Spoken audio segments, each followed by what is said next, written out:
کوا کھانا جائز ہے یا ناجائز ہے، اس حوالے سے پیشوائے دیوبند رشید احمد گنگوہی فتاوی رشیدیہ جلد نمبر 2 کے اندر جب یہ سوال ہوا تو صفحہ نمبر 348 پر کوے کے حوالے سے سوال کیا گیا۔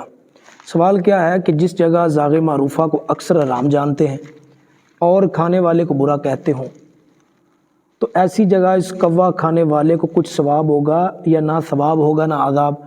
تو رشید احمد گنگوہی نے جواب دیا کہ ثواب ہوگا۔ اس کی مزید وضاحت کہ یہ کوا جو ہے یہ افغانستانی کوے کی بات نہیں، یہ تذکرۃ الرشید کے اندر بھی اس دیسی کوے کا ذکر جو ہے وہ کیا گیا۔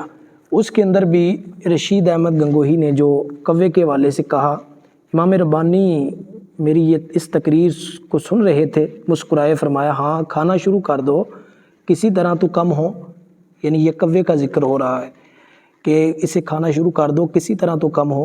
اس کے علاوہ بھی اس کی وضاحت جو ہے یہ تذکرۃ الرشید کے اندر کوے کے حوالے سے کی گئی۔ اہل سنت و جماعت کا جو موقف ہے کوے کے حوالے سے وہ یہ ہے کہ یہ کوا کھانا جائز نہیں ہے۔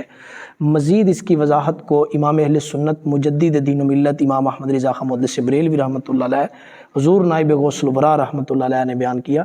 یہ جلد نمبر 27 ہے فتاوی رضویہ کی، اس میں اعلیٰ حضرت رحمۃ اللہ علیہ نے کووں کی قسموں کو بھی بیان کیا، باقاعدہ ایک رسالہ جو ہے ان کووں کے حوالے سے آپ نے لکھا اور اس کی قسمیں، کئی جو قسمیں ہیں اس کو بیان کر کے آپ نے یہ ثابت کیا شریعت کی روشنی کے اندر کہ یہ کوا جو ہے یہ کھانا جائز نہیں ہے۔